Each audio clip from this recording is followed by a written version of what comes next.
Ну что ж, у нас сегодня будет занятие. Я вас привел в этот лес смешанный. Он находится между распадками между двумя горными массивами, скажем так, таким крупным, да. В таких местах всегда бывает скопление жидкости, влаги, скажем так, стекает дождевая вода, ручейки. И поэтому этот лес именно смешанный. Вот именно вот эти листовые деревья, вот эти, да, кустарники, деревья, береза, осины, все прочее, они любят влагу. Вот. Ну и здесь вы на земле видите, что очень много мхов, которые тоже очень любят эту влагу. И, соответственно, здесь действительно показывает то, что здесь очень много воды. Но здесь как бывает? Аспект выживания, в первую очередь, это необходимо нам, чтобы была вода. Без воды человек может прожить где-то 3-4 дня, потом уже начинает сильнейшее обезвоживание, оно приводит к потере сознания, потере каких-то физических возможностей, человек может умереть. Понятно, да? То есть сперва мы умираем от нехватки кислорода в течение 3 минут, а от нехватки воды мы можем умереть в течение 3-4 дней обезвоживания. Да? Ну, а если нехватка питания, то мы можем починить целый месяц. Вот. Ну, при определенных условиях. Так вот, по воде. Если вы оказались в этом лесу, и у вас нет возможности просто вскипятить воду, обеззаражить, да, то вы можете воспользоваться таким знанием, как использование мха сфагнума.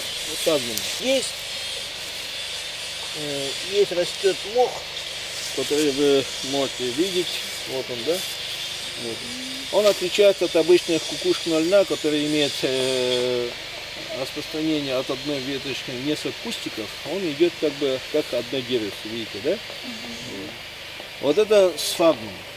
Он выделяет вещество сфагнол, которое обеззараживает, обладает обеззараживающим противомикробным действием. И вода, которая проходит через него, она уже обеззаражена. То есть вы без риска для жизни можете воспользоваться, просто вот эту воду попить, и у вас, как говорится, минимальный шанс на то, что у вас будет какое-то заражение, поражение и так далее. Понятно, да? Да. И вот здесь, посмотрите внимательно, здесь вот как бы такой бочажок получился у нас, провал грунта, да, и здесь мы видим полностью вот сфагнум растет по краям. Это говорит о том, что вода копится сюда, идет по грунту через мох сфагнум и собирается в одном месте. То есть это как бы вода обеззараженная. Понятно, да? Эту воду можно воспользоваться и пить спокойно, и в этом больших проблем не будет. Но еще, как же еще использовать вот этот мох? Этот мох мы можем собрать, вот он растет как подушечка, вот в таком виде. Вот он, да? Вот. Мы его можем, если он слишком мокрый, например, если вы его в воды забрали, да, вы можете отжать. В данном виде он уже у нас сухой. Его подсушивает маленько, ну, очищает, конечно, от лесного мусора растительных, вот, сухих трав и так далее. Подсушивают. И если у вас есть какие-то гнойные раны там, или еще какие-то вообще открытые раны, которые необходимо закрыть ватой для обеззараживания, то вот его можно использовать.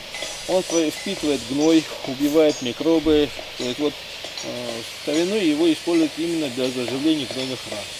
Часто гнойные раны возникают не глубокие порезы, а именно поверхности. При падении разодрал кожу, только поверхности, он возникает именно гнойные заболевания. Ну, при падении, например, или в сильную сторону, или еще где. Вот. Можете приложить, примотать, и вот эта гнойная рана будет уже, как говорится, достаточно с большой вероятностью она заживет хорошо. Кроме того, этой водой, которую вы соберете, для сохранения этого обеззараживающего действия, вы собираете вместе с сфагнолом в котелок. Эту воду, например, отсюда взяли, положили туда сфагнол. Вот. И при необходимости вы можете промыть ими мелкие порезы и так далее, на руке, те же ссадины, царапины, и он, как говорится, воспаления не будет. Если же у вас возникло воспаление горла, зависимо, холод, там, надышались и так далее, вы можете чуть согреть эту воду, вот с сфагнолом, и прополоскать рот горло. Вот. Ну и при отсутствии зубной пасты вы можете также полоскать рот жидкостью, которая проскакивает с вами. И у вас будет во рту будет уже меньше микробов. Вот примерно вот такая тема. Вот посмотрите, пожалуйста. Выделите оттенок.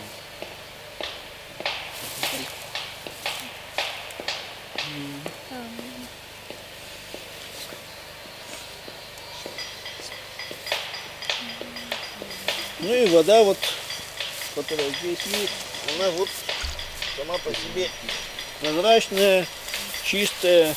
Вот, видно, что там не идет процесс гниения, процесс разложения и так далее.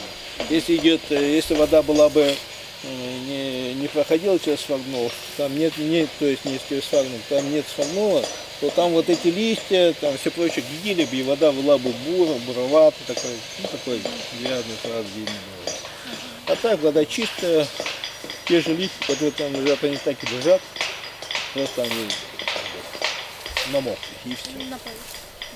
Везде, где есть мох, вода чистая?